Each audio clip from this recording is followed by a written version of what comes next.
जिनसे ले आने वाला प्रभु यीशु मसीह के अदे बहुत नाम है सब बहुत लोगों को समझ रहता हूँ।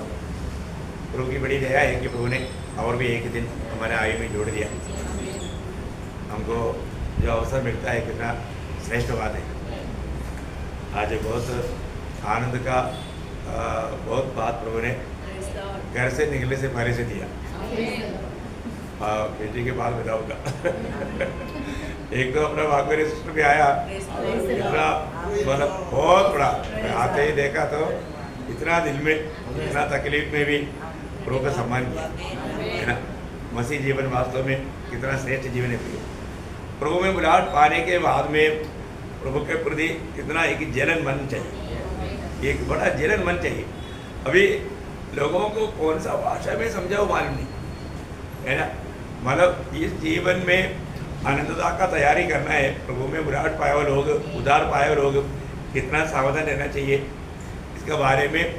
कितना भी लोगों को समझाने से लोग नहीं समझता, समझने नहीं देता। विरोधी इसका गौरव लोगों को समझने नहीं देता। जो भी लोग दुख संकट में प्रभु का सेवा करता है ना, उसमें बहुत मिठाइस भी रहता है ना। आपको मालूम है गरीबी में एक सूखा रोटी भी एकदम बहुत अच्छा लगता है ना। और जो जिसमें अमीरपन है, अमीर लोगों को कितना भी अच्छा खाना मिलेगा तो भी उसको भी लात मार देता है ना। ऐसी अवस्था है। तो अभी हमारे जीवन में हमको प्रभु ने इतना सुंदर अवसर दिया है अवसर दिया, वो अवसर को हम नष्ट करना बोलेगा तो कितना दुखदायी बात है ना। बहुत ही दुखदायी बात है। अपने को प्रभु को मैं कैसा महिमा करूँ, उसके लिए हमें कितना उत्साही बनना चाहिए, कितना उत्साही बनना चाहिए। प्रभु को बहुत धन्यवाद देता है। पिछले दिनों में हम लोग मतलब सामर्थ पाने के ऊपर जब भजन ध्यान करते करते मैंने आखिर में आपको बताया था पवित्र आत्मा का खिलाफ में करने वाला 7 भयंकर पाप। पवित्र आत्मा का खिलाफ में करने वाला 7 भयंकर पाप। प्रियो, हमें ये बात को जानना है, जो भी मसीह में है उनमें प्रभु की आत्मा है ना। आपको मालूम है प्रभु स्वर्ग में जाने से पहले अपने चेलों को बताया तुम्हारा मन व्याकुल ना हो, तुम्हारा मन व्याकुल नहीं होना। अभी प्रभु उनसे विदा होने जा रहा है, तब प्रभु ने उन्हें कहा कि तुम्हारा मन व्याकुल ना हो, है ना। मैं तुम्हारे लिए घर तैयार करने के लिए जा रहा हूँ। और इतना ही नहीं, मैं जाने के बाद में तुम्हारे लिए मैं तुम्हें अकेला कभी नहीं छोड़ेगा, मैं तुम्हें अनाथ नहीं छोड़ेगा। मतलब जैसा यीशु मसीह साथ रहता था उसी प्रकार प्रभु ने उनको क्या दिया, प्रभु ने उनको पवित्र आत्मा का वायदा दिया है। पवित्र आत्मा का वायदा दिया, बहुत बड़ी बात है प्रियो। जब यूहन्ना का सुसमाचार उसका 14 अध्याय का 16 वचन, मैं पिता से विनती करूंगा और वह तुम्हें एक और सहायक देगा कि वह सर्वदा तुम्हारे साथ रहे। देखा, वो सर्वदा तुम्हारे साथ रहे। प्रियो, एक उदार पाया हुआ व्यक्ति हमेशा एक बात को याद रखना, प्रभु मेरे साथ है, प्रभु मेरे साथ है। मतलब जब पवित्र आत्मा तुम्हारे साथ रहेगा, इसका मतलब त्रिएक परमेश्वर हमारे साथ है, त्रिएक परमेश्वर हमारे साथ है। क्योंकि वही 14 अध्याय का 23 वचन में आपको मालूम, यीशु ने उसको उत्तर दिया, यदि कोई मुझसे प्रेम रखेगा तो वह मेरे वचन को मानेगा और मेरा पिता उसे प्रेम रखेगा और हम उसके पास आएंगे और उसके साथ वास करेंगे। तो इसका मतलब क्या है? मतलब पवित्र आत्मा पाए हुए लोग हमेशा प्रभु का वचन पालन करने के लिए उत्साही रहता। जब प्रभु का वचन पालन करता है तब यीशु मसीह बोलता है पिता और मैं हम भी आकर के वास रहेगा। इसका मतलब क्या है? त्रिएक परमेश्वर हमारे साथ है। देखिए, त्रिएक परमेश्वर हमारे साथ है। और तो अभी हमसे जो बात करता है पवित्र आत्मा, अभी हमारे साथ बात करना, हमें अगुवाई करना, हमें हर एक बातों में अभी जो भी कार्रवाई जो है आत्मा करता है ना। आत्मा हमारे साथ बात करता, क्योंकि मतलब उसी अध्याय का 26 वचन पढ़ना।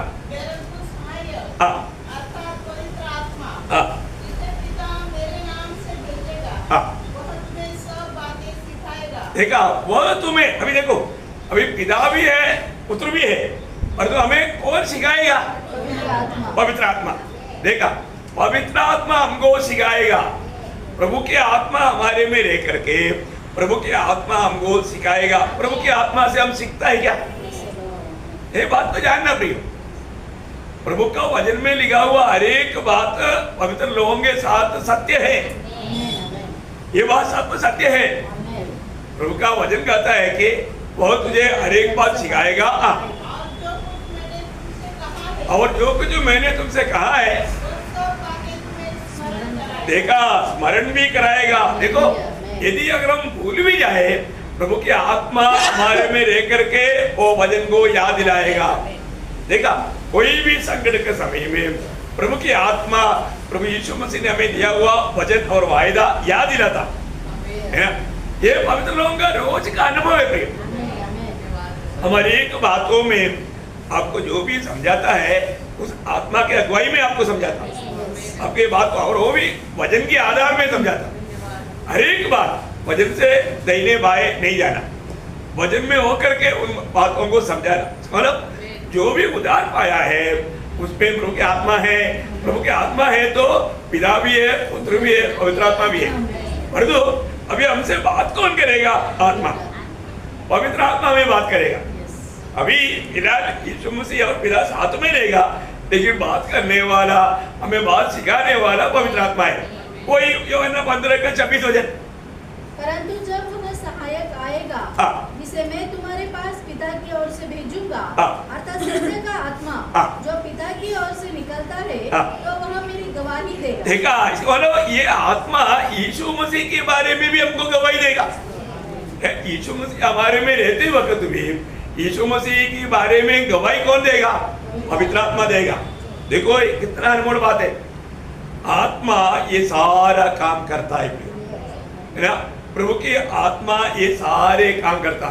उसका 16 अध्याय का 8 वचन, वह आकर, मानो कौन? पवित्र आत्मा। पवित्र आत्मा आकर संसार को पाप और धार्मिकता और न्याय के विषय में निरंतर करेगा। देखा, बोलने का मतलब पवित्र आत्मा हमेशा हमारे जो व्यक्ति, इसी कारण है ना प्रभु के आत्मा का अधीन रहना, आत्मा के अनुसार चलना सब बहुत जरूरी बात है।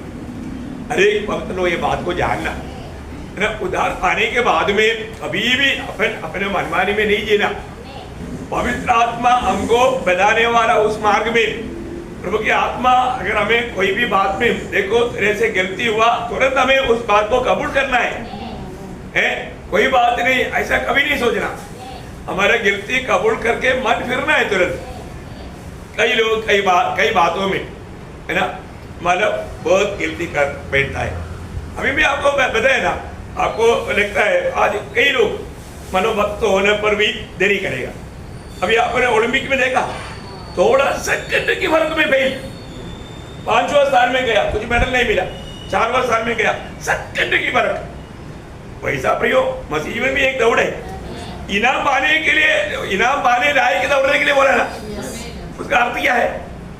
आप अगर समय पर फिनिश नहीं करता है तो आपको नहीं है उसका, आपका काम व्यर्थ हो गया ना। कहीं जगह पर ड्यूटी पर जाता ना, लेट आ गया तो उनका ड्यूटी गिना नहीं जाता। ड्यूटी करो लेकिन उसको हाजिरी नहीं लगता, है ना। बहुत भयंकर बात है प्रियो, इससे भी भयंकर है प्रियो आत्मिक जीवन का बात। आप लोग समझो, हम लोग डिसिप्लिन सीखा है, इसलिए मैं आपको समझाता हूँ। हर एक बातों में, नासिक मंडली हर बात में एक आदर्श बनना चाहिए।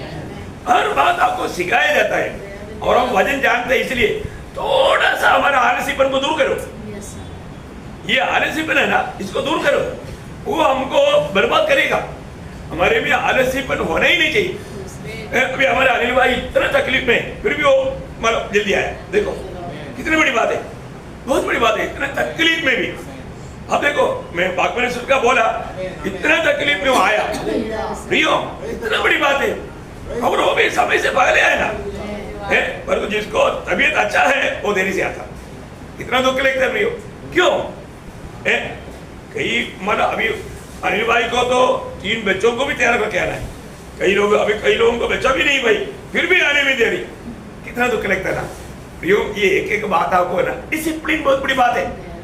हमने ये बात को सीखना है प्रियो। आत्मा बराबर बताता है, लेकिन आत्मा से बढ़कर के मतलब शरीर उसको मतलब विजय होने नहीं देता। ये एक बड़ी बात है। मैं आपको बताना चाहता हूँ, प्रभु की आत्मा के अधीन करो। अपने आप को प्रभु का उसी माने यूहन्ना उसका 16 का 13 वचन। परंतु जब वह अर्थात सत्य का आत्मा आएगा, सत्य की आत्मा जब आएगा तो तुम्हें सब सत्य का मार्ग बताएगा, सब सत्य का मार्ग बताएगा, क्योंकि वह अपनी ओर से न कहेगा, हाँ परंतु जो कुछ सुनेगा हाँ वही कहेगा, हाँ। और आने वाली बातें तुम्हें बताएगा। देखा, और भी आगे पढ़ना, वह मेरी महिमा करेगा। वो देखा, ये आत्मा का काम क्या है ना, हमेशा यीशु मसीह का महिमा करना। देखा, तो यीशु मसीह की महिमा हमारे जीवन से होता है कि नहीं? ये कब होगा? जब आत्मा हमारे में रह करके, आत्मा की आलोचना पा करके, उसके अधीन रह करके जीना सीखेगा, तो है ऐसा जीवन बिताना सीखेगा, तभी होगा।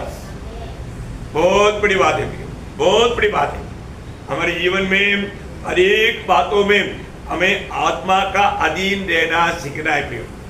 ये आपको मालूम है, पवित्र आत्मा को ग्रीक भाषा में पाराक्लीटोस बोलता। क्या बोलता? पाराक्लीटोस। पाराक्लीटोस उस पद का कई गहरा अर्थ है ना। एक है वो सांत्वना देने वाला। क्या है? सांत्वना देने वाला। दूसरा है सहायता करने वाला, सहायता करने वाला। तीसरा है हमें आलोचना देने वाला, हमको आलोचना देने वाला। और चार और एक ये है काउंसलर, हमें काउंसलिंग करने वाला है, मतलब और है मार्गदर्शन करने वाला, उपदेशी। पवित्र आत्मा का और एक नाम है उपदेशी, उपदेश देने वाला। प्रियो, ये सारे पवित्र आत्मा का अर्थ है। ये सारा काम पवित्र आत्मा करता। प्रभु की आत्मा हमारे जीवन में ये सारे काम करता है। तो इसलिए अपने जीवन में मैं एक बात आपको बताना चाहता हूँ, हम लोग अभी तक आत्मा का ही उद्धार पाया, हमारा आत्मा का ही उद्धार पाया। अभी तक हमारा प्राण का उद्धार रोज पाना है और शरीर का उद्धार पाना है। अभी उद्धार का ये तीनों अवस्था नासिक मंडली अच्छा जानता है, बाकी लोगों को इतना समझेगा नहीं। लेकिन ये बात आपको कई बार समझाया बात है। अभी हमारे आत्मा का ही उद्धार हुआ, परंतु अभी आपको मालूम है ये शरीर बहुत खतरा है, शरीर बहुत खतरा है। शरीर के बारे में इतना भी आत्मीय जन है, अगर आप शरीर का गुलाम है तो आपका आत्मीय जीवन गया, आत्मीय जीवन गया। इसमें बहुत सावधान रहना। ये शरीर बिल्कुल आत्मीय जीवन बिताने नहीं देगा। ये सबसे बड़ा हमारे लिए ऑब्स्टिकल है ना। पौलुस इतना सामर्थी प्रभु का दास है, लेकिन पौलुस ने दिया हुआ गवाही क्या है ना, रोमियो के पत्री उसका 7 अध्याय उसका 19-20 वचन पढ़ना। रोमियो उसका 7 अध्याय का 19-20। क्योंकि जिस अच्छे काम की मैं इच्छा करता हूँ वह तो नहीं करता। सुना, जिस अच्छा काम की मैं इच्छा करता हूँ वह तो नहीं करता। देखा, वो नहीं करता। क्यों नहीं करता? परंतु जिस बुराई की इच्छा नहीं करता वही किया करता हूँ। वाह वाह वाह वाह, इसे क्या है? प्रभु का दास, प्रभु का दास बोल रहा है मेरे जीवन में मैं जो अच्छा काम करना चाहता लेकिन मेरे से नहीं होता, और जो बुरा काम नहीं करना चाहता वही होता। आगे, अतः यदि मैं वही करता हूँ जिसकी इच्छा नहीं करता तो उसका करने वाला मैं न रहा, परंतु पाप जो मुझ में बसा हुआ है। देखा, आपको बात समझ में आया? प्रियो, हरेक लोग जानना, जब तक हम शरीर में है, ये शरीर में कौन रहता? पाप रहता। पाप शरीर में पाप रहता या शैतान रहता। समझ में आया? सीधी बात है। तो हमारे जीवन में आपको सबको मालूम है, आत्मा आज उद्धार पाए हुआ लोगों में आत्मा में कौन रहता? पवित्र आत्मा है, पवित्र आत्मा रहता। सही बात। प्राण में हम स्वयं, शरीर में शैतान। इसका मतलब आज भी चुनौती है ना, आज भी चुनौती है। हम बीच में खड़ा है, दोनों बाजू में है, एक आत्मा में प्रभु और शरीर में शैतान। अभी मैं किसके अनुसार चलना है? आत्मा के अनुसार। और विजय जीवन बिताना है तो मेरे को बहुत सावधान होकर के आत्मा के अनुसार चलना है। समझ में आया? आज बहुत लोग इन बातों के बारे में इतना नहीं समझता। प्रियो, हमको प्रभु ने आत्मा क्यों दिया? हम आत्मा के अनुसार चलते हुए शरीर पर विजय पाने के लिए। अभी पहले जो व्यवस्था दिया, व्यवस्था हमें लोग पालन नहीं कर पाया, क्योंकि वो व्यवस्था पालन करने की सामर्थ्य नहीं था। और आज प्रभु ने सामर्थ्य दिया, प्रभु के आत्मा का सामर्थ्य दिया। अभी हमें उस आत्मा का अधीन रहना सीखना है। क्या करना? आत्मा का अधीन रहना सीखना। देखो, जब गलातियों का पत्री उसका 5 अध्याय का 16 वचन,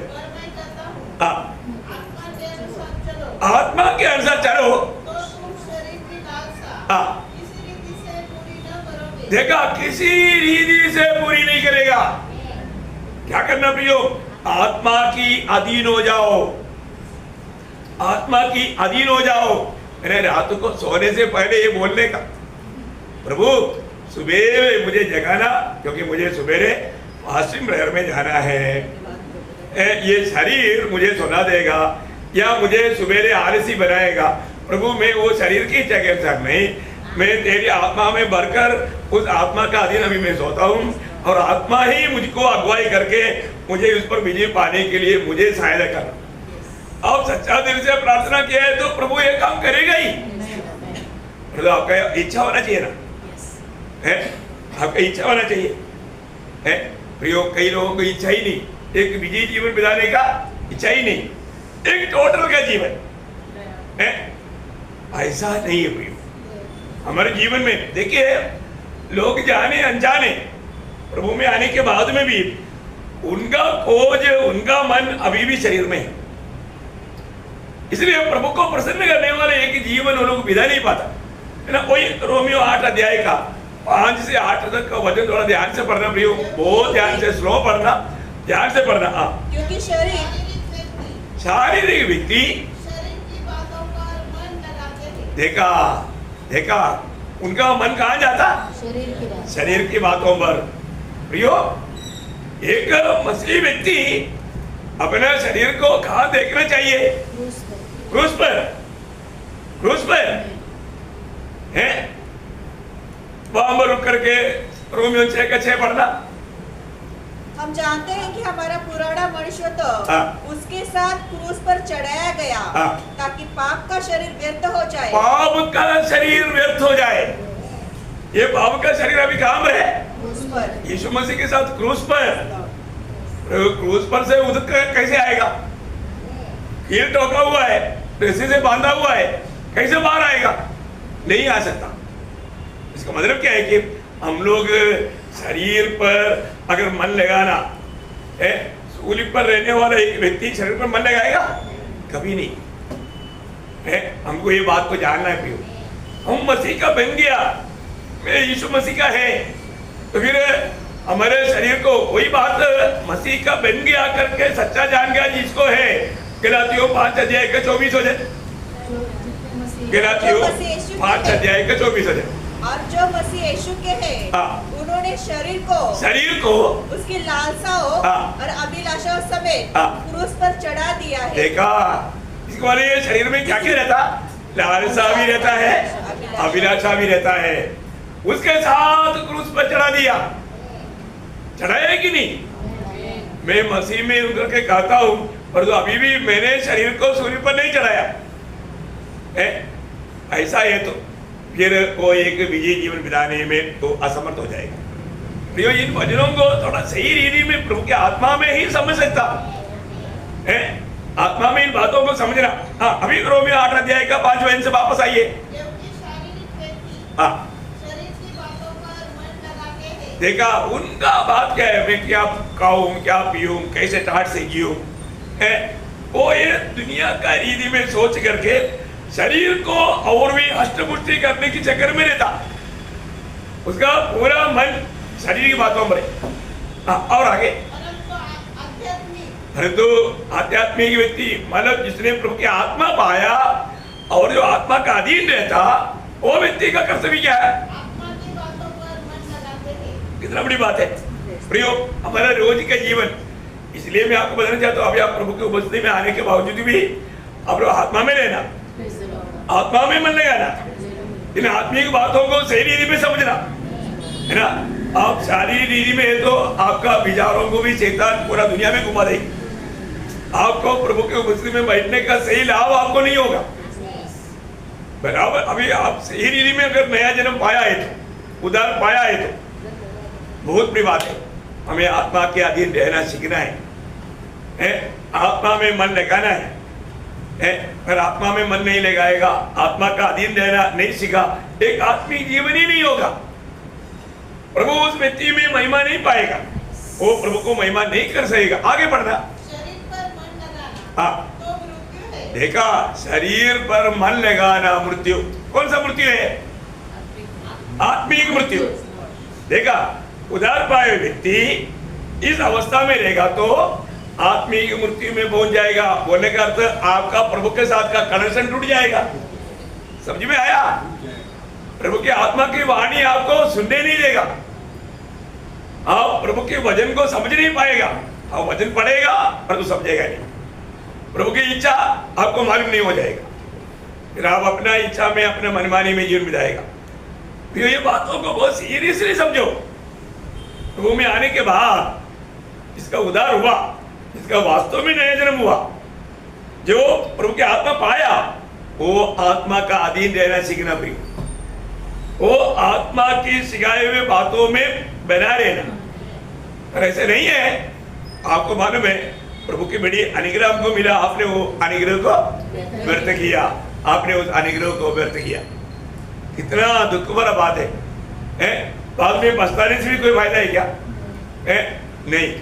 हमारे जीवन में बहुत अनुभव, बहुत आशीष प्रभु से आता है, लेकिन लोग प्रभु का गौरव नहीं करते। जानना भी और मानना भी है। और आगे बढ़ना। परंतु आत्मा पर मन लगाना, आत्मा पर मन लगाना जीवन और शांति है। देखा, देखिए आज कई लोग प्रभु की उपस्थिति में आने के टाइम पर भी वो लोग डिस्टर्ब है, उनको एक खुशी नहीं, एक सच्चा आनंद नहीं। क्यों नहीं? क्योंकि उन लोग आत्मा में मन नहीं लगाया। शरीर पर मन लगा करके बैठता है तो उनके चेहरे में उसका गहरावट दिखता है ना, वो एक सच्चा आत्मिक आनंद में नहीं करके क्लियर दिखता। इतना दुखदायक बात है भाई। और आगे, क्योंकि शरीर पर मन लगाना तो परमेश्वर से बैर रखना है। देखा, शरीर पर मन लगाना इसका मतलब वो व्यक्ति परमेश्वर की वैरी है, परमेश्वर की वैरी बन चुका है। और आगे, क्योंकि न तो परमेश्वर की व्यवस्था के अधीन है और न हो सकता है। और जो शारीरिक दशा में है, जो शारीरिक दिशा में है, वे परमेश्वर को प्रसन्न नहीं कर सकते। देखा, ऐसा व्यक्ति परमेश्वर को प्रसन्न नहीं कर सकता। हमारे जीवन में हम हमेशा प्रभु को प्रसन्न करके जीना चाहिए। मतलब प्रभु का महिमा होना हमारे जीवन से। मैं प्रभु की महिमा के लिए सृजा हुआ है, मैंने उद्धार पाया है तो मैं प्रभु से, प्रभु का महिमा के लिए सृजा गया हुआ है। ऐसा है तो मेरे दिल में कितना वास्तव में तड़प होना चाहिए, कितना उत्साह होना चाहिए अपने जीवन में। बात को प्रयोग जरूर, हम लोग जब तक प्रभु नहीं आएगा तब तक हमको ये बलहीन शरीर में ही रहना, पर तो शरीर के अनुसार नहीं चलना, शरीर की ओर अपना मतलब मन नहीं बहाना। जब रोमियो 13 अध्याय का 14 वचन, वो उसका आखिरी भाग भी पढ़ेगा तो चलेगा। रोमियो उसका 13 अध्याय का 14 वचन का भी पाठ। और शरीर की अभिलाषाओं को पूरा करने का उपाय न करो। देखा, शरीर की अभिलाषाओं को पूरा करने के उपाय ना करो। देखा प्रियो, पर तो आज अधिकतर लोग जो प्रभु में बुलाहट पाने के बावजूद भी वो लोग शरीर की अभिलाषा पूरा करना उनके जीवन का लक्ष्य है। इतना दुखदायक बात है प्रियो। प्रभु की आत्मा पाने के बाद में और ऐसे बातों पर जाएगा तो प्रभु को कितना दुख लगेगा। ये कितना दुखदायक बात है। आज हमें अपने जीवन को परखना है। मेरे जीवन में मैंने सही में मेरा उद्धार हुआ है क्या? उद्धार हुआ है तो उद्धार पाया हुआ उस क्षण से प्रभु मेरे साथ है, प्रभु की आत्मा मुझ में है। ये बात का कितने लोग ख्याल करता है? कितने लोग ख्याल करता है ना? प्रभु मुझ में है। एक्चुअली आज बहुत लोगों को प्रभु का भय तक नहीं है, तो वो हमेशा उनका मन शरीर पर है। देखिए, ये अगर आप आत्मा से बाहर आ गया ना, फिर आप अपने बुद्धि में चलता है तो आप वहां पर सब पाप करता है, क्योंकि आप जरूर प्रभु की इच्छा से बाहर आ गया। आत्मा के अंदर बने रहेगा तभी आप प्रभु की इच्छा में चल सकता। बहुत गंभीर बात है प्रियो, बहुत गंभीर बात है। मैं आपको बताना चाहता हूँ, हमारे जीवन में हम जो भी इंसान जो भी पाप करता है तो किसका खिलाफ पाप करता? प्रभु के खिलाफ। आज आप अगर आप शरीर में चलता है तो तुरंत मतलब प्रभु के आत्मा हमें बजाएगा, अभी भी जो तुम कर रहा है पाप है ना, पाप है। पर तो कई लोगों को ऐसा वाणी शायद उन्होंने कभी सुना ही नहीं, सुना ही क्या? अगर हम जो भी काम एक झूठ भी बोलेगा तो वो प्रभु के खिलाफ में बोला है ना। जब आपको मालूम है 51 भजन संगीता का 4 भजन, भजन संगीता 51 का 4, देखा मैंने केवल तेरे ही विरुद्ध पाप किया, हाँ देखा तेरी दृष्टि में बुरा। मतलब पाप का अर्थ ही क्या है? परमेश्वर की उस इच्छा से बाहर जाना। प्रियो, एक प्रभु में आया हुआ एक भक्त का कर्तव्य हमेशा प्रभु की इच्छा में बना रहना। प्रभु की इच्छा हमको पवित्र आत्मा प्रकट करते रहता। प्रभु ने बताया हुआ हर एक वचन प्रभु में याद दिलाते रहता। अगर हम उन वचनों को याद करके प्रभु की इच्छा में बना नहीं रहता, आपको मालूम है आप वहां पर पाप करता। एक बड़ी बात, सच्चा भक्तों को प्रभु पाप करने नहीं देता। प्रभु बचाता है, जरूर बचाता है ना। प्रभु नहीं बचाता है तो लोग फंस भी जाता। जब आपको मालूम है जब अब्राहम की पत्नी सारा को अबीमेलेक पकड़ कर लेकर गया है, लेकिन उसको पाप करने नहीं दिया। वहां पर प्रभु स्वयं कहने वाले एक शब्द है अबीमेलेक को, क्योंकि अबीमेलेक एक भक्त था एक्चुअली है ना। उसको मालूम प्रभु ने क्या बोला मालूम है? जब उत्पत्ति किताब 20 अध्याय उसका शायद 6-7 वचन होगा। 20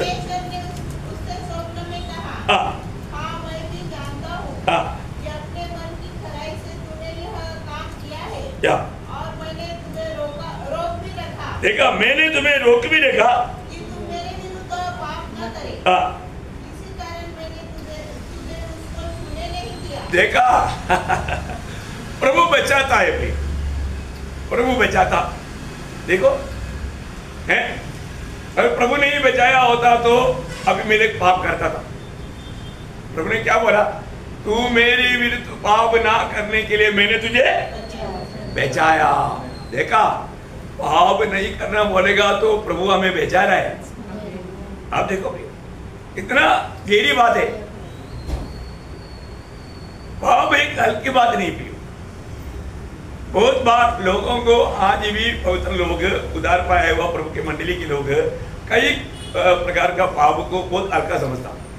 हल्का नहीं पियो, आपका प्रभु के साथ का संबंध टूट जाएगा, आप प्रभु से दूर हो जाएगा, आपका दिल कठोर हो जाएगा और जीवन से तक भाग जाएगा, स्वर्गीय आनंद लूटा जाएगा। कितना भयंकर बात है ना। कितना भी मतलब ऐसा मजबूरी आए तो भी पाप से बचकर रहना। मतलब भजन संगीता में लिखा ना, मतलब 4 अध्याय का 3रा वचन में कुछ है, मतलब 4 का 4 में कांपते रहो और पाप मत करो। कांपते रहो और पाप मत करो। देखा, कांपते रहो पाप मत करो। आगे अपने अपने बिछौने पर मन ही मन सोचो और चुपचाप रहो। देखा, उसके आखिर में आपने देखा एक सहला शब्द है ना। बात क्या है ना, ये बहुत एक डेंजर चेतावनी है, एक बहुत बड़ा डेंजर चेतावनी है। क्योंकि आजकल बहुत लोग मतलब बिस्तरे पर अनुचित बातों को सोचते रहता है, मतलब गलत बातों को जो प्रभु की योग्य नहीं, प्रभु के दृष्टि में अच्छा नहीं। क्योंकि आजकल लोग क्या करता, मोबाइल में देखते रहता, मोबाइल में देखा हुआ कुछ गलत बातों को मन में सोच करके चारपाई पर लेटेगा और वो पूरा पाप सोचते रहेगा। इसलिए प्रभु बोलता है तुम मन ही मन क्या सोचना है, प्रभु का वचन ध्यान करना। है। प्रभु हमारा सोते वक्त भी हमारा दिल काम रहे, प्रभु परखता है। मैंने इसलिए आप लोगों को कितना बार बताया, सोने के लिए जाने से पहले प्रभु का एक वचन, एक अध्याय या एक मतलब भाग पढ़ो, उस पर ध्यान करके सो जाओ। बताइए कि नहीं? देखिए कितने लोग अमल करता, ये सुनने के बाद में कितने लोग हाथ मत खड़ा करो, पर तुम्हें एक बात पूछता हूँ, कितने लोगों ये काम थोड़ा अपने जीवन में, क्योंकि आप बिस्तर पर जाने के टाइम पर जरूर आप प्रभु की ओर ध्यान नहीं देता, दुनिया का कोई ना कोई बात, आप उस बातों के द्वारा क्या कर रहा है, आप अपने मन में भाव सोच रहे हैं, तो प्रभु बात करेगा रात को? नहीं। आपका पूरा सोने का 8 घंटा शैतान उसका नाम उड़ाया है। कई लोग इसलिए नींद में रोता चिल्लाता क्योंकि उन्होंने अच्छा नहीं सोचा, इसलिए शेर आया मारने के लिए, हाथी आया मारा उड़ाने के लिए है। देखो बहुत भयंकर बात है। प्रभु का वचन में लिखा है कि हम लोग पाप ना करो, डरते हुए, क्या बोला? कांपते रहो और पाप मत करो, कांपते रहो, पाप मत करो। प्रियो, पाप आज भी बहुत लोग, उनको आत्मा ने कई बार जिताया, लेकिन अभी भी उसको पाप करने में मजा लगता। प्रियो, कोई भी प्रकार का ऐसा पाप आएगा, अभी आपको मालूम है, ये प्रभु का जो भय, निरंतर प्रभु का भय मानने वाला एक दिल हमको चाहिए। मतलब जब नीति वचन 28 अध्याय का 4 वचन में, 14 वचन में, सॉरी 14, देखा, निरंतर प्रभु का भय मानते रहता वो धन्य है।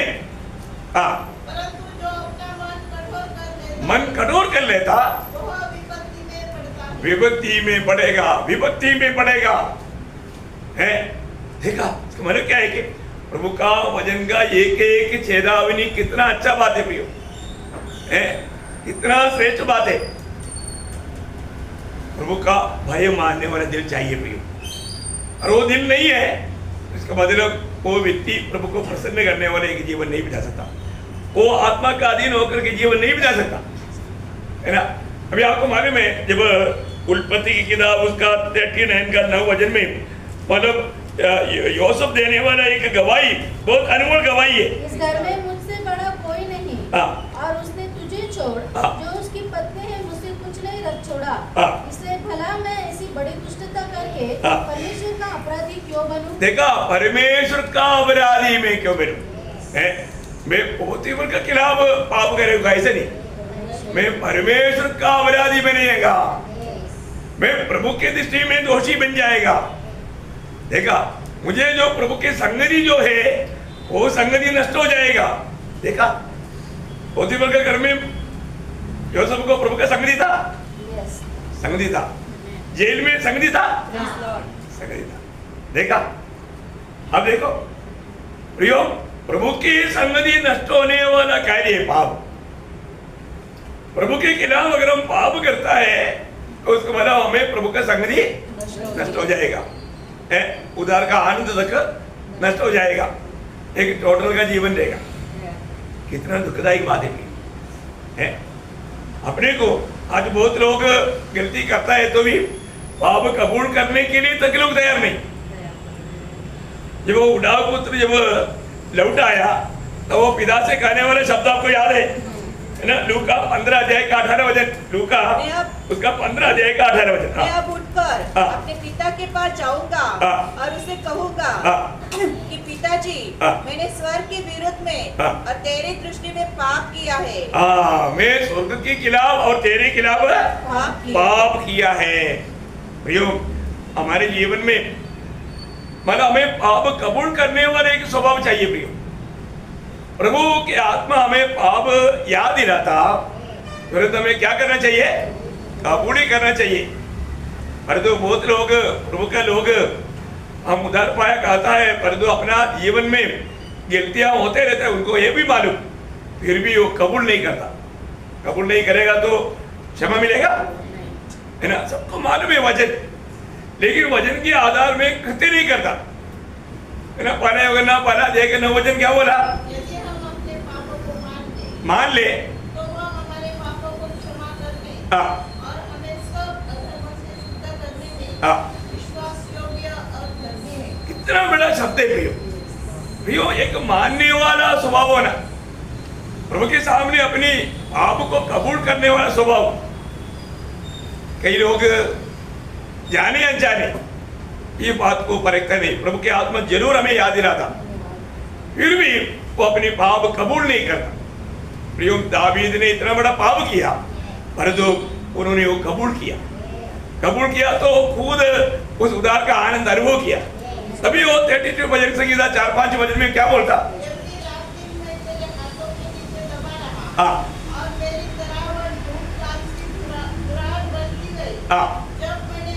जब मैंने अपना पाप प्रकट किया और अपना अधर्म न छिपाया हाँ और कहा मैं यहोवा के सामने अपने अपराधों को मान लूंगा, तब तूने मेरे अधर्म और पाप को क्षमा कर दिया। देखा, कर दिया, देखा, कर दिया। करेगा ऐसे नहीं, कर दिया। प्रियो, हमारे जीवन में जरूर हमारा इंसान के जीवन में गलतियां होता है, तो हमारा कर्तव्य क्या? गलती को कबूल करना, उसे मन फिरना, इतना जरूरी बात है प्रियो। परंतु आप पाप में जी करके आत्मीय जीवन में सामर्थ पाना चाहे तो होगा? कभी नहीं होगा। बुराई में जीने वाला कभी भी सामर्थ्य नहीं पाएगा। इसके 7 अध्याय का 13 वचन, ये आपको याद है? फिर भी लोग वो बात को अमल में नहीं लाता। प्रिय, अपने जीवन को परखना है। हमें प्रभु की आत्मा क्यों दिया? हमें आत्मा के अनुसार चलने के लिए, आत्मा के अनुसार चलना प्रिय। हमारा जीवन में रोज आपको मालूम है, शायद हो सकता है कि हमारा दिल में ऐसा कई विचार आ सकता है। मैंने आपको कई बार बताया, हमारा सिर के ऊपर से बहुत प्रकार पक्षी जा सकता है, परंतु हमारा सिर पर घोंसला डालना चाहेगा तो मानेगा? कोई नहीं मानेगा। ऐसा है तो हमारा दिल में कभी भी गलत विचार आने नहीं देना, यह हमारे काम है। कुछ गलत विचार आ गया जो हमारा प्रभु का दृष्टि में योग्य नहीं, ऐसे कोई बात आ गया तो उस पर विजय पाना हमारा काम है, हमारा काम है। हम प्रभु में आ गया तो आपको सबको मालूम याद होगा 2 कोरिन्थी उसका 10 अध्याय का 5 वचन। इसलिए हम कल्पनाओं का और हर एक ऊंची बात का जो परमेश्वर की पहचान के विरोध में उठती है, देखा, परमेश्वर की पहचान की विरोध में उड़ने वाला उन विचारों क्या करता? खंडन करते हैं और हर एक भावना को कैद करके मसीह का आज्ञाकारी बना देते। क्या बात है प्रियो, यही है तो एक सच्चा आत्मीय जीवन, यही है प्रियो एक सच्चा आत्मीय जीवन। देखो, हमारे जीवन में हम प्रभु में होने के बावजूद भी, प्रभु में आने के बाद हमारे जीवन में देखेगा तो कई प्रकार का कम भी देख सकता। हम लोग कोई भी परिपूर्ण नहीं किया, नहीं, हमारे में बहुत कमियां है। हमें रोज रोज हमारे कमियों को दूर करना, एक सच्चा पवित्र जीवन बिताने के लिए, आत्मा का अधीन होकर के जीवन बिताने के लिए रुकावट लाने वाला हर एक बातों को हमें, इस बात को मार डालना है तो मार डालना, इसको दूर करना है तो दूर करना, इसको निकाल डालना है तो निकाल डालना, ये सब बात वचन में लिखा, ये हमारे काम है ना। जब पड़ोसियों का पत्री उसका 3 अध्याय का 5 वचन, पड़ोसियों 3 का 5, इसलिए अपने उन अंगों को मार डालो जो पृथ्वी पर है। हाँ, देखा, पृथ्वी पर बोलेगा तो आप इस पृथ्वी में रहने के समय में शरीर में आपके अंदर ऐसा ऐसा जो पाप रहेगा, पाप का स्वभाव रहेगा, उसको क्या करना? मार डालना। देखा, इसका मतलब रोज हमें मरना है। पौलुस रोज मरता था ना, प्रेज़ लॉर्ड। प्रभु का दास पौलुस ने क्या बोला? मैं रोज मरता हूं। कहां पर बोला? 15 अध्याय का 31 वचन। ओके, 1 कोरिन्थी 15 अध्याय के 31 वचन में पौलुस बोलता है मैं रोज मरता हूं। प्रियो, में रोज मरना है। किन किन बातों में मरना? क्योंकि हम लोग अभी तक शरीर में हैं। ये शरीर में मैंने पहले भी बताया, शरीर में क्या रहता? पाप रहता। बहुत लोग ये पहचान नहीं, मेरे शरीर में पाप है, वो कभी भी मतलब मेरे खिलाफ में, मेरे आत्मीय जीवन के खिलाफ में खड़ा हो जाएगा। आज बहुत लोग आत्मीय की बातों पर तक कमजोर है। जैसे वचन पढ़ना चाहिए पढ़ता नहीं, संगति में आना चाहिए संगति में आता नहीं, प्रार्थना जीवन में जाना चाहिए प्रार्थना जीवन नहीं। फिर क्या होता, खाता पीता बहुत है, खाने पीने में कोई कमी नहीं, तो आत्मिक बातों को खाने पीने में बहुत कमजोरी। तो फिर क्या है, खाना कुत्ता फिर ये आत्मा को दबा देगा। समझ में आया? ये शरीर प्रयोग हमारे शरीर में पढ़ना कोलोसियों 3:5, इसलिए अपने उन अंगों को मार डालो। हाँ मार डाला है, अभी भी मार डाले हैं, अभी भी मारा नहीं। देखा, अभी भी प्रभु का वचन कहता है तुम्हारे शरीर के उन अंगों को मार डालो जो पृथ्वी पर है, अर्थात व्यभिचार, अशुद्धता, दुष्कामना, बुरी लालसा, लोभ। देखा, ये 5 बात इस जीवन की यात्रा में हमारे में पा सकता। ऐसा बातों को जीने नहीं देना। दिखता है तो तुरंत उसको मार डाला, नहीं मारेगा तो वो आपको मारेगा। ऐसा, क्योंकि हम लोग दुनिया में रहता, दुनिया में रहने के समय में दुनिया हमारे अंदर आ गया तो गया, वो डूब गया। नौका पानी में रहता, नौका में पानी आ गया तो डूब गया। ये बात है, अगर हमारे जीवन में अगर दिखने लगता, वो जिंदगी आत्मीय जीवन से बर्बाद हो गया, है ना। ऐसा नहीं होने देना। प्रियो पवित्र लोग प्रभु में आने के बाद में कितना सावधान रहना है। प्रभु की आत्मा का खिलाफ कोई भी प्रकार का पापों में नहीं जाना। प्रियो, प्रभु की आत्मा की अगुवाई लेकर के जीवन बिताना प्रभु के लोगों के लिए कितना जरूरी बात है। वही कोलोसियों 3 अध्याय उसका 8वां वचन में देखिए, एक दूसरे से झूठ मत बोलो, क्योंकि तुमने पुराने मनुष्यत्व को, नहीं उससे पहले 8 और 9, क्रोध, रोष, बैरभाव, निंदा, छोड़ दो। देखा, अभी भी बहुत लोगों ने छोड़ा नहीं। देखा है प्रियो, ये सब पाप का स्वभाव है। ये सब हमारे शरीर में उत्पन्न होने वाला प्रोडक्शन है। ये सब बात हमें प्रभु से दूर ले जाने वाला, हमें नुकसान पहुंचाने वाला बातें हैं। वापस एक बार पढ़ना 8 बजे। देखा, इन सबको देखो, अभी यहाँ पर बताने वाला बात हमारे जीवन में रहता है, ये प्रभु को मालूम, इसलिए वचन बताता, वचन में एडवांस बता करके समझाता। प्रियो देखना, इसमें से भी कोई बात मेरे जीवन में है तो उसको दूर करना मेरा काम है। उसके लिए प्रभु नहीं आएगा। प्रभु ने आपको सामर्थ्य दिया है, आप उस आत्मा के सामर्थ्य से इसको दूर करना है। आप पढ़ना, क्रोध। देखा, कई लोग हैं जल्दी क्रोधित है, क्रोध, रोष, बैरभाव, निंदा। देखा, कितना भयंकर बात है। विश्वासी लोग गाली देता, कितना दुख लगता है प्रियो। है, हमें आशीर्वाद देना चाहिए। प्रभु का नाम लेता है, प्रभु का वचन हम मन बताता है, ये जीव को हम शैतान की काम करने के लिए इस्तेमाल करेंगे तो प्रभु को कितना दुख रहेगा। प्रभु बोलता है, प्रभु में आने के बाद ऐसा गुण, ऐसा स्वभाव बात हमारे जीवन में, शरीर में देख सकता है, उसको दूर करो। और 9 वचन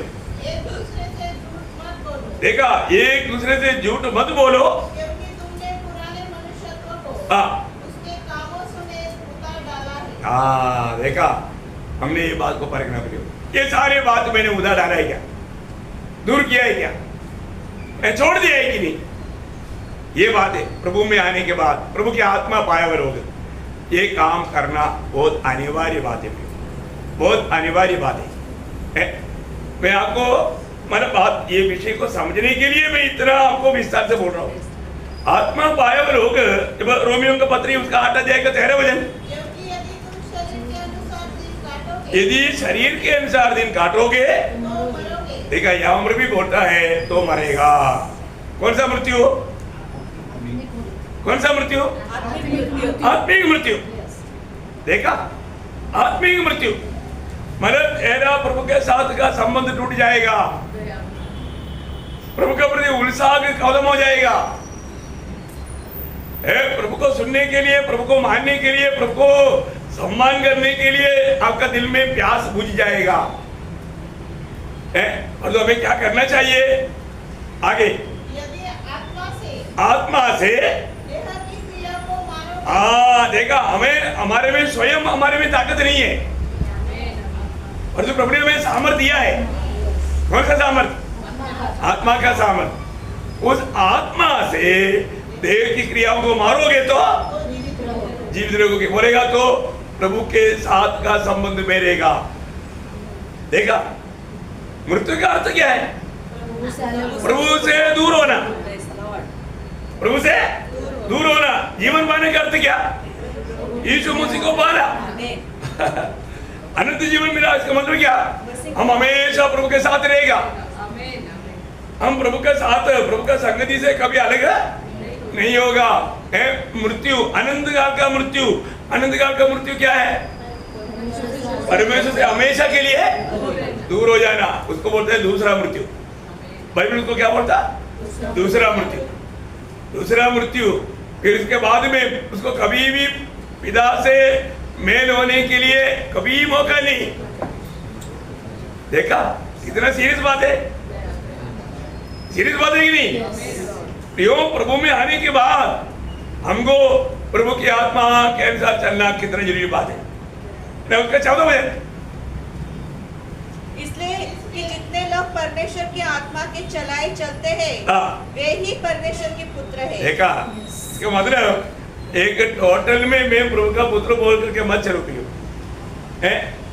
आज मैं उधार पाया, मैं प्रभु का बेटा है करके लोग बोलेगा, पर तो अभी भी शरीर के अनुसार चलता। प्रभु का बेटा है क्या? नहीं, हमें आत्मा के अनुसार चलना चाहिए। आज मेरे जीवन आत्मा के अनुसार है क्या? है ना प्रियो? बहुत गंभीर बात है, बहुत गहरी बात है। आज उधार पाए हुए लोग कभी कभी रुक करके तो देखना चाहिए, मुझ में आत्मा है तो आत्मा है तो उसका चिन्ह क्या? फल होगा, फल होगा। एक पेड़ को कैसे पहचानेगा? फल से। एक व्यक्ति में प्रभु की आत्मा है तो कैसे पहचानेगा? फल से। फिर आत्मा का फल बोलो ना।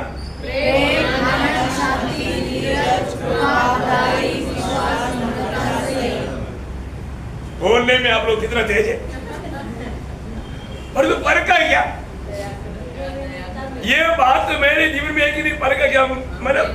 ये स्वयं परखने का भी हो। मैं कहता है मैं उधार पाया, मैं प्रभु की आत्मा पाया, मैं प्रभु में हूँ, तो आत्मा का फल आप में दिखना चाहिए ना। और तो आपके चेहरे में कभी कशी खुशी देखा ही नहीं आनंद दिखता ही नहीं है। देखो, एक सच्चा प्रभु से शांति पाया हुआ व्यक्ति है करके दिखता ही नहीं। कैसे होगा प्रियो? ऐसा नहीं होगा, ऐसा नहीं होगा। इसका मतलब हम प्रभु की आत्मा पाने के बाद में आत्मा का खिलाफ भाव, वो भाव अभी आपको इतना तो समझ में आया। थोड़ा सा बात को समझाने के लिए मैंने कितना आउटलाइन दिया आपको।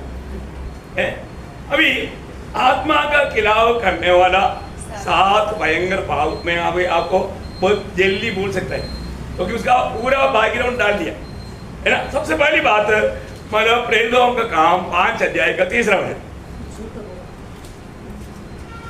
पतरस ने कहा, हे हनन्याह, शैतान ने तेरे मन में ये बात क्यों डाली कि तू पवित्र आत्मा से झूठ बोले? देखा, पवित्र आत्मा से झूठ बोला, इसका मतलब झूठ नहीं बोलना। पवित्र आत्मा का शोकित करने वाला एक भयंकर पाप है झूठ बोलना। Praise the Lord. देखा है, झूठ बोलता है। अब पर को प्रियो है, अपने जीवन में झूठ बोलने वाला स्वभाव है क्या? ऐसा है तो आपने क्या किया? पवित्र आत्मा को शोकित किया। अभी थोड़ी देर पहले हमने मतलब पड़ोसियों 3:9 में पढ़ा था, क्या पढ़ा? एक दूसरे से झूठ मत बोलो। एक दूसरे से झूठ मत बोलो, एकदम आज्ञा है प्रियो। प्रभु की आत्मा पाया हुआ लोग है ना, अभी आप कभी भी पूछो है आप संगति में क्यों नहीं आया, तुरंत एक झूठ बोलेगा मेरी तबीयत ठीक नहीं था। देखा, तबीयत ठीक नहीं होने से संगति में आने में रुकावट है क्या? अरे तबीयत ठीक नहीं है, इधर बैठा हुआ कितने लोगों में तबीयत ठीक नहीं, वो क्यों आया? अरे मन नहीं था, बोलो ना, सच्चाई वही है ना, मन नहीं था। देरी क्यों हो गया? ओ वो किसी ना कुछ बात बोले, ऐसे ही क्या पानी नहीं आया था, कोई बात है? अरे जिसको सच बोलो मन नहीं था, मेरे को उतना ही प्रभु से प्रेम था इसलिए देर हो गया। मेरे को प्रभु का डर नहीं है, प्रभु मेरे क्या बिगाड़ेगा। देखा, अहंकार बहुत भयंकर बात है प्रियो। आप एक बात को जानना, आप थोड़ा भी प्रभु का नियम तोड़ता है तो वहां पर भयानक रीति का शैतान का काम आ जाता है ना। दावीद ने इतना एक नम्र दिल से प्रार्थना किया था, शायद 86 का 11 में क्या बोला था? भय मानने वाला दिल मुझको दे दे। प्रियो यार सच्ची बात है, मैं आपको बताना चाहता हूँ, अनेक लोग ये प्रार्थना करना प्रियो। आप प्रभु की उस दौड़ मतलब मार्ग में चल नहीं पाता तो आप थोड़ा पढ़िए उसको 21 का 11। देखा प्रियो, प्रभु का भय मानने वाला दिल चाहिए। प्रभु का भय मानने वाला दिल, प्रभु का भय मानने वाला दिल जिसको है वो प्रभु का वचन को भी कैसे सुनेगा? डरते और कांपते हुए। कैसे सुनेगा? डरते और कांपते हुए, क्योंकि ये प्रभु का वाणी ना सुनना बोलेगा तो उसके लिए बहुत हमारा नुकसान है ना प्रियो। हमारा जीवन में हमें परखना है। आज प्रभु में आने के बाद कई बातों में लोगों को पूछेगा तो वो अपना गलती कबूल नहीं करता। वो आदमी स्वभाव से अभी तक बचा नहीं, क्योंकि अभी तक वो पुराना आदम में, वो पहला आदम में, आखिरी आदम में आया ही नहीं, मसीह में आया हुआ वो गुण नहीं है। तो प्रभु भी आकर पूछता है तो दूसरे के ऊपर दोष लगाए। झूठ बोलने में उन्होंने वो मतलब कसर नहीं छोड़ा। मैं आपको एक बात बताना चाहता हूँ प्रियो, झूठों का भाग आपको लगता है झूठ कोई छोटी बात है, झूठो बात नहीं। नरक में जाने वालों का संख्या में झूठ बोलने वाला सबसे पहले। अब आप देखो है ना, प्रकाशित वाक्य 21 अध्याय का 8 बजे डरपोक हो,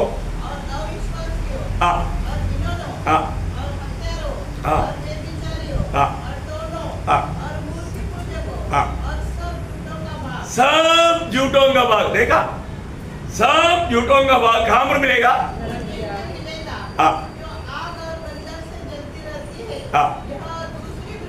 दूसरा मृत्यु बोलेगा तो परमेश्वर से हमेशा के लिए दूर। कितना भयंकर बात है। मतलब ओ मैंने कोई किसी को कुछ हानि होने वाला झूठ नहीं बोला इसलिए चलेगा, ऐसा ही क्या? नहीं प्रियो, हमारे प्रभु में आने के बाद प्रभु सच्चे है। प्रभु यीशु बोला मैं सत्य का गवाह देने के लिए आया और सच्चाई में हूं। प्रभु यीशु के बाहर सच्चाई नहीं, हम प्रभु में है तो फिर झूठ कैसे बोलेगा? प्रभु की आत्मा का नाम क्या है? सत्य की आत्मा। सत्य की आत्मा झूठ बोलेगा? सच्चा झूठ, पवित्र झूठ ऐसा होता है क्या?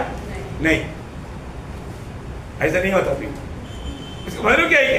हमारे जीवन में मैं प्रभु में आने के बाद में मुझे हर एक बात प्रभु का आत्मा का अधीन देना है। प्रभु का आत्मा को शोगित करने वाला काम मैं नहीं करना।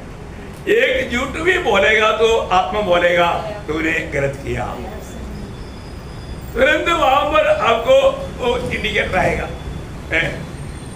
मतलब देखो एक बात आपको मालूम है, आजकल ये जो बड़े बड़े गाड़ी में जो है, गाड़ी में बैठने के बाद अगर आप सीट बेल्ट नहीं डाला तो उससे एक सिग्नल आता है, आवाज आता, एक ही कुकू, नहीं तो किसी में रिकॉर्डिंग रूम में आता है कि आपने सीट बेल्ट नहीं डाला।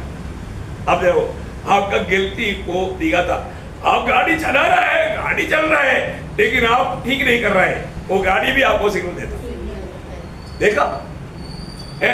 अभी हमारे जीवन में भी गाड़ी, ये शरीर कुछ गलत करेगा तो आत्मा तुरंत बोलेगा आप ये जो काम करता है सही नहीं।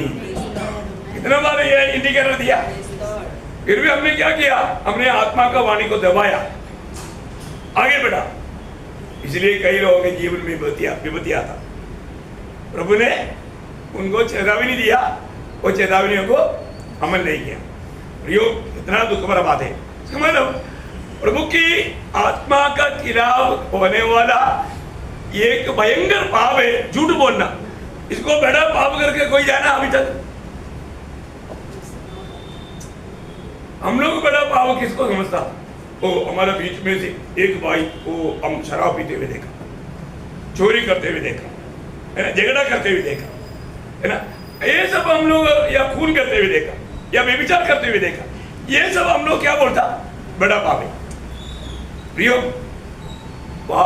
झूठ बोलना भी वो बड़ा पापों की लिस्ट में, नरक जाने वालों की लिस्ट में है।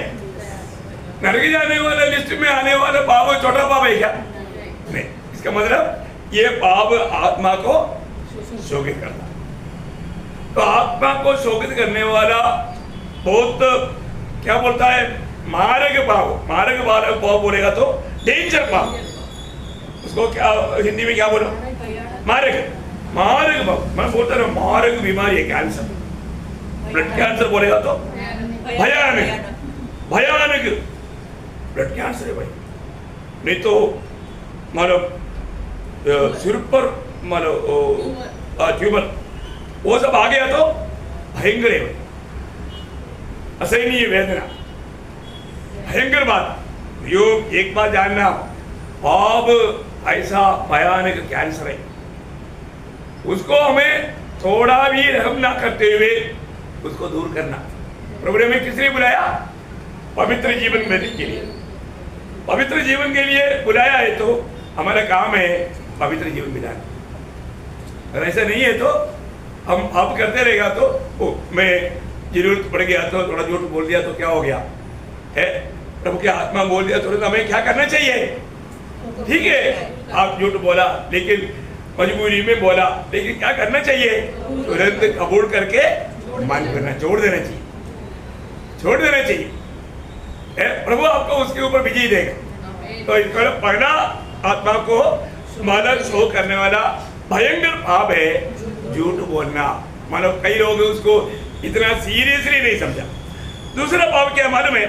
उसी प्रेरित को 5 अध्याय का 9 वचन। पतरस ने उससे कहा, यह क्या बात है कि तुम दोनों ने प्रभु की आत्मा की परीक्षा के लिए देखा? प्रभु की आत्मा की परीक्षा की। प्रभु की आत्मा का परीक्षा नहीं लेना भाई, प्रभु की आत्मा की परीक्षा नहीं लेना। परमेश्वर की परीक्षा लेने के लिए हमें कोई भी प्रकार का अनुमति नहीं। बहुत डेंजर बात है। प्रभु का परीक्षा लेने का अर्थ कितना डेंजर है ना? शैतान जब यीशु मसीह के पास जब परीक्षा लेने के लिए आया, वहां पर प्रभु ने यीशु मसीह ने क्या बोला था? मत्ती उसका 4 अध्याय का 7 वचन। यीशु ने उसे कहा, यह भी लिखा है, ये लिखा है। देखा? परमेश्वर की परीक्षा ना करो भाई, परमेश्वर की परीक्षा ना करो। लिखा है, कहाँ लिखा? अनुवाद उसका 6 अध्याय का 16 वचन। व्यवस्था विवरण 6 अध्याय उसका 16 वचन। तुम अपने परमेश्वर यहोवा की परीक्षा ना करना। प्रियो, प्रभु की परीक्षा नहीं करना। न कई बार कई लोग प्रभु का परीक्षा देता। इसलिए लोग मजबूरी यात्रा में कितना बार परीक्षा लिया? 10 बार प्रभु का परीक्षा लिया। देखो प्रियो, हमारे जीवन में प्रभु की परीक्षा लेना बोलेगा तो हम पवित्र आत्मा को शोकित करता है। प्रियो, प्रभु की आत्मा के खिलाफ करने वाला पाप है हमारे जीवन में। हम ऐसा, अभी कई लोग बोलते हैं कि ओ मैं देखता हूँ ऐसा देरी से जाएगा तो क्या होता देखता। आप प्रभु का परीक्षा ले रहे हैं। प्रभु अभी कुछ भी नहीं करेगा, परंतु प्रभु ने एक दिन ठहराया है, उस समय में आपको उसका भेद समझ में आएगा। प्रियो, आज कृपा युग में प्रभु मानो किसी प्रकार भी आपका उस विचार के अनुसार तुरंत काम नहीं करेगा। एक बार मानो एक व्यक्ति ने बोला ना, अगर एक प्रभु है तो मुझे 5 मिनट में मार दो, है प्रभु है तो मुझे 5 मिनट में मार दो, तब मैं, फिर तो क्या मारेगा, तू मर गया ना। और जो प्रभु ऐसे चैलेंज सुनकर के ऐसे करेगा क्या? नहीं करेगा। प्रभु इतना जल्दी टेंशन लेने वाला नहीं है। समझ में आया है? और आप विश्वास नहीं किया बोल करके प्रभु को कुछ नुकसान होता नहीं होता। मैंने कितना मनुष्य कितना साहस सोचता है, प्रभु की परीक्षा लेता। प्रभु हमारे जीवन में कभी भी हम प्रभु का परीक्षा लेता है तो हमारे में हमें दिया हुआ आत्मा शोकित होता। वो आत्मा के खिलाफ में करने वाला भयंकर पाप है। ऐसा हमारे जीवन में हम प्रभु का परीक्षा ना लें। और तीसरी बात थोड़ा विस्तार से बोलना पड़ेगा। क्या मालूम है आप प्रेरितों का काम 7 अध्याय का 51 में चले। हठीले और मन, हठीला स्वभाव देखा। अब वो पूरा वचन पढ़ लो। हठीले और मन और कान की खतना रहित लोगों। देखिए ये लोग इतना हठीला होने का कारण क्या है? तुम सदा पवित्र आत्मा का विरोध करते हो। पवित्र आत्मा का विरोध करता है। देखा है, मतलब तुम पवित्र आत्मा की विरोध में खड़ा होता। ये हठीले स्वभाव के कारण तुम्हारे जीवन में हठीला स्वभाव कैसे आया? तुम्हारा मन की खतना ना होने का। देखा है, आप देखो ये बहुत डेंजर एक जगह नहीं है। यहूदी लोगों को उनको बाहर का खतना है, पर जो मन का खतना या हृदय के खतना नहीं। रियली एक प्रभु का भक्त को, सच्चा भक्त को हृदय में खतना चाहिए। कहाँ चाहिए? हृदय में। ये बहुत बड़ी बात है। पर जो इसराइल लोग बाहर के खतना में घमंड करते थे, हम प्रभु के लोग बोलकर, लेकिन इसलिए वो प्रभु की बातों को अमल नहीं कर पाए। उसका हठीला स्वभाव, उसमें पाप करते करते उसमें हठीला स्वभाव आया, बात ना मानने वाला एक गुण आया। ओरिजिनल यहूदी कौन है?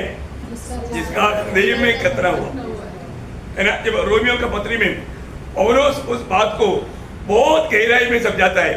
रोमियो उसका 2 अध्याय उसका 28-29 में। क्योंकि यहूदी वही नहीं जो प्रकट में यहूदी है, और न वह खतना है जो प्रकट में है और देह में है, पर यहूदी वही है जो मन में। देखा, मन की खतना। ये बहुत बड़ी बात है। मन की खतना, जिसका मन की खतना नहीं है, जिसका कान की खतना नहीं है, वो लोग वचन सुनने में और मन फिरने में धीमा रहेगा। आज बहुत लोगों को इस विषय में खतना का अर्थ क्या मालूम है? खतना का अर्थ विश्वास की द्वारा धर्मी ठहरना। क्या है? विश्वास की द्वारा धर्मी ठहरना। ये खतना का ओरिजिनल अर्थ। देखिए, मतलब प्रभु ने जिसको अपने लिए अलग किया, ये बात पर विश्वास करके उस बात को अमल करके जीवन बिताने वाला बात है। बोलो है खतना लोग। अभी आप इक्लीसिया क्या? प्रभु के लिए मंडली प्रभु के लिए अलग है, वजूद है। वो पवित्र लोग है, उसको हृदय में और कान में खतना है। बहुत बड़ी बात है। पुराने नियम के लोगों में भी प्रभु यही चाहता था। जब लेवी व्यवस्था में ये वचन वगैरह पढ़ाता है, आप लोग बहुत ध्यान से देखना। उसका 26 अध्याय का 41, लेवी उसका 26 अध्याय का 41। इस कारण वह हमारे विरुद्ध होकर हमें शत्रुओं के देश में ले आया है। यदि उस समय उनका खतना रहित हृदय दबा जाएगा। देखा, खतना रहित हृदय, उनका खतना रहित हृदय। प्रियो, हमारे हृदय की खतना है महत्व के बात। ये प्रभु पुराने नियम में भी चाहता था। वही बात अनुवाद, अनुवाद की किताब उसका 10 अध्याय उसका 16 वचन पढ़ा। इसलिए अपने अपने हृदय का खतना करो। देखा, इसलिए अपने अपने हृदय की खतना करो। देखा, प्रभु ने पुराने नियम को ये बात बताया, हृदय की खतना करो। हृदय में वो सच्चा अगुवाई चाहिए, हृदय में वो विश्वास चाहिए मैं प्रभु का है। देखा, इतना बड़ी बात है। उसी अध्याय का 30 उसी अनुवाद 30 अध्याय के 6 वचन पढ़ना। लॉर्ड जीसस, और तेरा परमेश्वर यहोवा तेरे और तेरे वंश के मन का खतना करेगा। माँ देखा, तेरा और तेरा वंश का मन का खतना करेगा। प्रभु का लोगों को प्रभु के मार्ग में चलने के लिए उनका मन का खतना करता, मतलब हृदय का खतना। मन और हृदय हमारे दोनों एक ही बात है। यिर्मयाह नबी की किताब उसका 9 अध्याय उसका 26 वचन पढ़ना। अर्थात मिस्रियों, यहूदियों, एदोमियों, अम्मोनियों, मोआबियों और रेगिस्तानियों निवासियों को जो अपने गाल को फूला रहते हैं, क्योंकि ये सब जातियां तो खतना रहित थे। ये लोग खतना रहित है, और इस्राएल का सारा घराना भी मन में खतना रहित है। देखा, वो मन में खतना रहित हो गया। प्रियो, वे लोग वास्तव में प्रभु की संगति में नहीं रह पाया, उनका हृदय कठोर हो गया, है ना। उसका 4 का 4 पढ़ना, यिर्मयाह 4 का 4। यहूदा के लोगों और यरूशलेम के निवासियों, यहोवा के लिए अपना खतना करो। देखा, यहोवा के लिए अपना खतना करो। खतना मतलब कहाँ का खतना? मन का खतना। और अपने मन का खतना करो। मन का खतना करो। देखा, अपना मन का खतना करो। बहुत गंभीर बात है भी, मन का खतना। आज हमें ये बात को जानना है कि मेरे जीवन में, मतलब मैं आज भी बहुत लोग प्रभुवाणी सुनता है लेकिन क्या नहीं करता, बात नहीं मानता, रिपील करता, क्या करता, विरोध करता। और जो जिसका मन में खतना है, आपको समझ में आ रहा है क्या? जिसका हृदय में खतना पाया ना, वो हृदय में कभी भी प्रभु का खिलाफ वो खड़ा नहीं हो सकता। जो भी सुनेगा डरते कांपते हुए वो मानेगा। ये बहुत जरूरी बात है। आज लोग सुनने के लिए तक कान का खतरा नहीं हो, मतलब कान में एक अगुवाई नहीं, विश्वास नहीं। वो बात पुराने नियम की इस्राएल के बारे में भी, जब यिर्मयाह उसका 6 अध्याय उसका 10 वचन पढ़ना। यिर्मयाह 6 का 10। मैं किससे बोलूं और किसको चिताकर कहूं कि वे माने? देख वे ऊंचा सुनते हैं, वे ऊंचा सुनते हैं, ध्यान भी नहीं देते, ध्यान भी नहीं देता। देख, यहोवा के वचन की वे निंदा करते, यहोवा के वचन का वो निंदा करता, उसे नहीं चाहते हैं। उसको नहीं चाहता। क्यों? क्योंकि उनका कान का खतना नहीं है। अभी तक कान का खतना नहीं है। आपका उस वचन में वो शब्द नहीं आया मराठी में ना? हाँ, उनका कान का खतना नहीं होने के कारण 11 में है, इस कारण यहोवा का कोप। नहीं 10 वचन में ही आना चाहिए। मराठी में मजा। वे सुनता है, उसका खतना नहीं हुआ। प्रियो, एक छोटा छोटा बात भी पवित्र आत्मा ने कितना क्लियर वचन में क्लियर किया है। प्रभु ने जब हमें एक नया हृदय दिया, वो खतना का हृदय है। कैसा हृदय है? खतना का हृदय। हमारे जीवन में ये इस्राएल की खतना जो होता था वो हाथ से होता था, और तो हमें हाथ से नहीं, प्रभु की आत्मा से हुआ। बहुत बड़ी बात है ना। जब हमारे बारे में जब लिखता है तो पड़ोसियों का पत्री उसका 2 अध्याय का 11 वचन पढ़ना। उसमें तुम्हारा ऐसा खतना हुआ है, तुम में ऐसा खतना तुम्हारा हुआ है, माना मंडली के बारे में बोलता है, जो हाथ तुम लोगों का मत खतना हुआ है जो हाथ से नहीं होता, हाथ से नहीं होता। अर्थात मसीह का खतना, जिससे शारीरिक देह उतार दी जाती है। देखा, शारीरिक देह उतार दिया जाता, मतलब होएगा तो वो बिल्कुल शरीर के अनुसार चलने वाला नहीं, वो आत्मा के अनुसार चलेगा। शारीरिक अभिलाषाओं में वो नहीं जाएगा। प्रियो, ये कितना श्रेष्ठ बात है। हमको ये बात को परखना है, प्रभु के ओर से मुझे वो खतना मिला है क्या, मुझे वो अगुवाई मिला है क्या, मैं विश्वास से उस बात को अंगीकार करता है क्या। ओरिजिनल खतना पाए हुए लोग प्रभु के लोग हैं, मसीह लोग हैं। मसीह में आने के बाद में यहूदी और मानो यूनानी या जाति के लोगों में फर्क नहीं, क्योंकि खतना के द्वारा सबको प्रभु ने एक ही आत्मा के द्वारा बपतिस्मा करके एक देह का अंग बनाया, हमें सबको एक बनाया। वही कोलोसियों 3 अध्याय का 11 वचन पढ़ना। हाँ हाँ हाँ हाँ हाँ,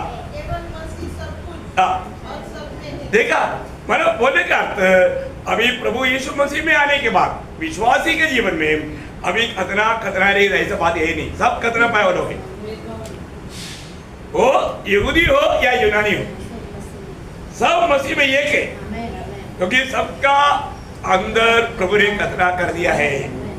उसका अगुवाई के जीवन बिताने का महत्व वो जानता है। कितनी बड़ी बात है प्रियो, ये एक हल्का बात नहीं। अगर जो व्यक्ति सच में जो एक अगुवाई के जीवन नहीं बिताता, विश्वास से वो धार्मिकता के जीवन नहीं बिताता, वो एक खतना रहित व्यक्ति है, वो उद्धार नहीं पाया। उद्धार पाया हुआ लोग है तो उद्धार पाया हुआ यहूदियों से हो या जातियों से हो, उनका प्रभु ने मतलब बिना हाथ का एक खतना उनके हृदय को किया है ना। ये बात है जब गलातियों का पत्र है उसका 5 अध्याय उसका 6 वचन पढ़ना। गलातियों 5:6 मसीह में न खतना और न खतना नहीं कुछ काम का है, कुछ काम का नहीं, परंतु केवल विश्वास। देखा, केवल विश्वास जो प्रेम के द्वारा प्रभाव डालता। प्रियो, यीशु मसीह में विश्वास किया हुआ हर एक व्यक्ति वो यहूदी लोगों की उस व्यवस्था के अनुसार के खतरे के पीछे जाने की जरूरत नहीं है ना। उसका दूसरा वचन पढ़ना। देखो मैं पौलुस तुमसे कहता हूँ कि यदि खतना कराओगे तो मसीह से तुम्हें कुछ लाभ न होगा। देखा, अगर दुनिया का रीति में ऐसा हमारा यहूदी लोग, यहूदी क्रिस्ती लोग, ऐसा कुछ लोग है तुम्हें मोशा का व्यवस्था भी पालन करने का बोल करके उधार पाए हुए लोगों को खतरा करवाता, परंतु ऐसा खतना शरीर रीति का बाहर का खतरा करने से उसको लाभ है क्या? नहीं। अगर ऐसा कोई एक व्यक्ति प्रभु में आने के बाद, उद्धार पाने के बाद यहूदी लोगों की उस व्यवस्था के अनुसार वो मानेगा तो वो दोषी ठहरेगा, वो एक प्रकार अनुग्रह से वंचित हो जाएगा। उसका 4 वचन पढ़ना। जो व्यवस्था के द्वारा धर्मी ठहरना चाहते हो, मसीह से अलग और अनुग्रह से गिर गए। देखा, अनुग्रह से गिर गया, अनुग्रह से गिर गया। प्रियो, प्रभु में आने के बाद में यहूदी मसीह लोग भी आजकल ऐसा प्रचार अभी भी करता है। प्रभु बोलता है तुझे अभी पूरा होना है तो खतरा ले रहा है, लेना चाहिए नहीं, तो आप यो अनुग्रह से गिर गया। फिर आपका उद्धार कैसे हुआ? अनुग्रह से हुआ, और वो अनुग्रह आपने व्यर्थ किया। प्रियो, एक कितना मूल्यवान बात है। आपने प्रभु यीशु मसीह पर विश्वास करके उद्धार पाया है तो आपका दिल की खतना प्रभु ने कर दिया है ना। बहुत बड़ी बात है। उसका 6 अध्याय जब गलातियों उसका 6 अध्याय का 12-13 वचन पढ़ना।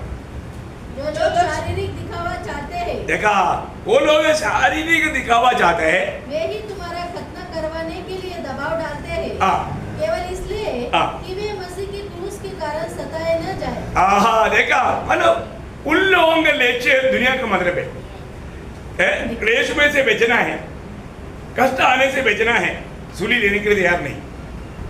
यो इसलिए इस प्रकार का जवाब करता।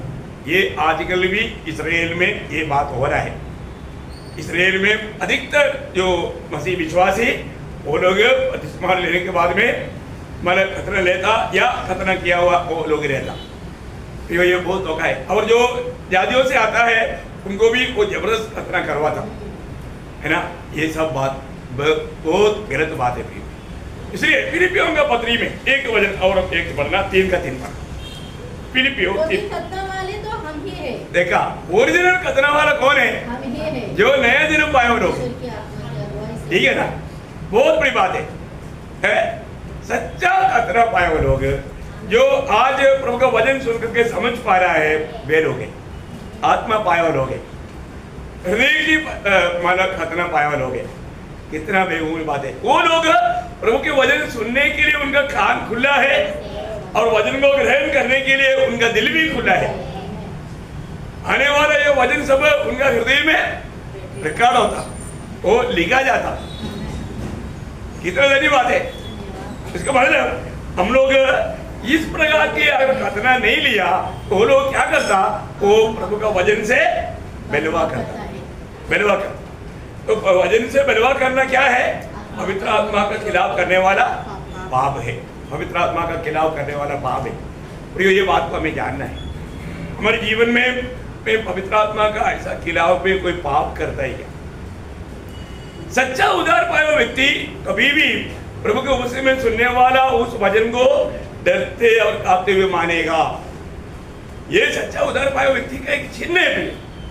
वो कभी भी वचन को तुच्छ नहीं करेगा, तुच्छ नहीं करेगा, क्योंकि उसको इस वचन में बना रहना है, वचन को मानना है।